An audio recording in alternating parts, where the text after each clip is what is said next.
Today's story is one that has been trending strongly in Nigeria's political space, and it involves a well-known political figure, former Kaduna State Governor Nasir El-Rufai, and the anti-corruption agency known as the Independent Corrupt Practices and Other Related Offences Commission, often called ICPC. Right now, there is serious tension between the former governor and this anti-corruption body, and the situation has become a major public discussion because it touches on investigation, her reputation, legal rights, and the larger political environment in Nigeria. According to the latest developments, El-Rufai is threatening to begin fresh legal action against the ICPC. The reason behind this decision is what his legal team describes as defamation and the use of a remand order that they claim was forged or improperly obtained. Now, let's slow down and walk through this story carefully so that everyone listening can understand exactly what is happening. But before we continue, please quickly support this channel by liking this video and subscribing. When you like the video, it helps more people see this news and join the discussion. Also subscribe so you do not miss the next updates. Thank you. So here is the situation. After leaving office as governor of Kaduna State in 2023, Nasir El-Rufai remained a strong voice in Nigerian politics. Many people still follow his statements closely because he is known for speaking directly and sometimes very boldly about national issues. But in recent weeks, attention shifted toward him for another reason. Authorities began looking into allegations connected to activities during his time in office.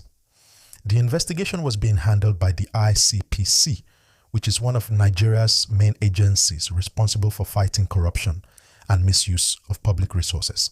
And when an agency like this begins an investigation, they usually invite individuals connected to the case to answer questions and provide information. In this situation, El-Rufai was invited as part of the process. Now, investigations like these are not unusual in democratic systems. Governments often review financial decisions made during previous administrations to make sure public funds were handled properly. However, what made this situation unusual was how quickly it became controversial. At some point during the investigation process, El-Rufai was taken into custody while authorities continued their work. This immediately caught public attention because he is not just any former governor. He is a very influential political figure with strong supporters across the country.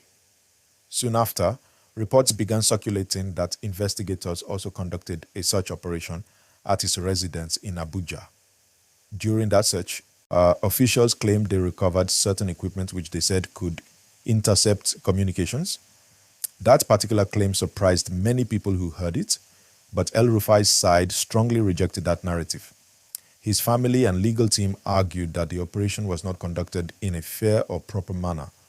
And this is where the conflict between the former governor and the anti-corruption agency started becoming more serious.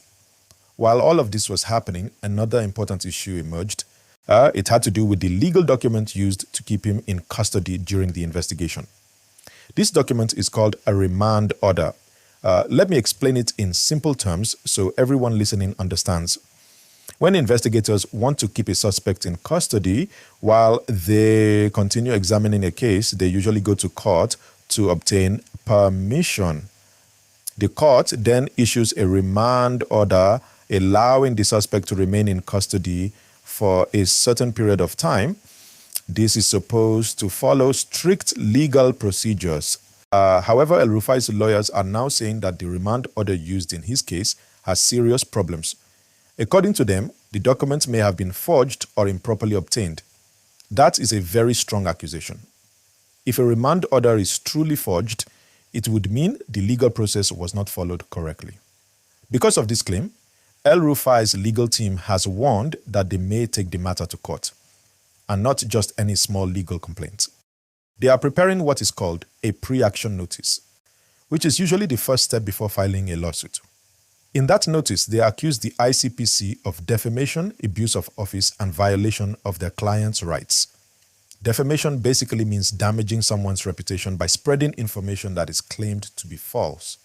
So in simple words, El-Rufai's side is saying the agency has treated him unfairly and has harmed his reputation in the process. Now, as the story continues to unfold, another very surprising detail has come out. Mali, his legal team is also demanding financial compensation. The amount being discussed is extremely large, running into billions of naira. They argue that the detention, investigation process, and public statements have caused serious damage to his name and public image. And when someone who has held powerful offices begins a legal battle of this scale, it naturally becomes a major national conversation. Many Nigerians are now asking important questions. Now, did investigators follow the correct legal procedures? Were the allegations handled in a fair way? Or is this simply a misunderstanding that will eventually be resolved in court? Before we go further into the deeper political angle of this story, please take 1 second again to like this video and subscribe to the channel. Your support really helps this channel grow and bring you more detailed news and analysis. Now, let's talk about the political side of the situation. In Nigeria, politics is rarely simple. Many events have both legal and political dimensions. Nasir El-Rufai has long been known as a strong political strategist. Even after leaving office, he has remained active in national discussions. He has also had disagreements with certain political figures over time. These disagreements have sometimes played out publicly. Because of that history, some observers believe the investigation could also have political implications. However, it is important to be careful here. At the moment, these discussions are opinions from analysts and commentators. The official position of investigators is that they are simply carrying out their legal responsibilities. And until a court reviews the full details, no final conclusions can be made. But what makes this story even more interesting is how it connects to the larger issue of accountability in Nigeria. Across the country, and many citizens believe that public officials should always be held responsible for their actions while in office. At the same time, many people also believe investigations must always respect the law and protect individual rights. Balancing these two principles is very important in any democracy. That is why cases like this attract so much public attention. People want to see fairness, people want to see transparency, and people want to see the law applied equally to everyone. As the situation stands now, El-Rufai has made it clear that he intends to challenge the actions of the ICPC through the legal system. His position is that the proper place to address these allegations is inside the courtroom, where evidence can be examined and arguments can be heard openly. On the other side, investigators continue to defend their actions, saying they are working within their mandate to examine possible wrongdoing. So, at the moment, the matter appears to be moving toward a serious legal confrontation. Court proceedings may eventually determine whether the investigation followed proper procedures or whether any rights were violated. And depending on how the courts rule, the outcome could influence how future investigations involving high-ranking political figures are handled in Nigeria. Now imagine the level of attention this case will receive if it fully enters the courtroom. Legal teams will present documents. Witnesses may be called. Arguments will be made about procedures, evidence, and the interpretation of the law, and the public will watch closely.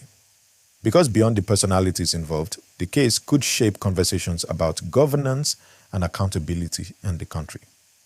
Right now, discussions about the situation are happening everywhere, on television, on radio, on social media, and in everyday conversations. Some people believe the investigation is necessary. Others believe the former governor deserves stronger protection of his rights, and many citizens are simply waiting to see how the courts will handle the dispute. But one thing is certain. Stories like these remind everyone how powerful the legal system can be in resolving disagreements between individuals and government institutions. And this particular story is still developing. New updates could appear at any time as both sides continue preparing their legal strategies.